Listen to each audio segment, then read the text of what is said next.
আসসালামু আলাইকুম রহমতুল্লাহ। প্রিয় দর্শক, আজ 27শে নভেম্বর রোজ বৃহস্পতিবার আমরা চলে আসছি সেই নাজিপুর বাজার গুরুদাসপুর নাটোরের সুপারি হাটা। তো সুপারির কি অবস্থা, হাল হাকিকত, সেটা একটা ছোট্ট একটা ভিডিওর মাধ্যমে জানাবো আপনাদের।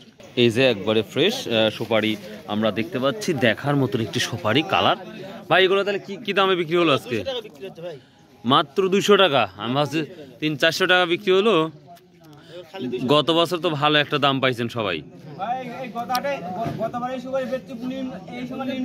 মানে 3.5 টাকা করে বিক্রি করছিলেন এই সময়, আর এবার 200 টাকা। আর রসুন গত বছর 10,000, এবার না হয় যে 2,000-3,000, 1500 না 1500 চলে আসছে না। সর্বোচ্চ তাহলে কত আছে বাজার, সুপারি বাজারটা? মানে 2,000, মানে 200 টাকা শ, 300 আছে দুই একটা, অর্থাৎ হাই কোয়ালিটি। ও মকারা বড় বড় হাই কোয়ালিটি উঠে।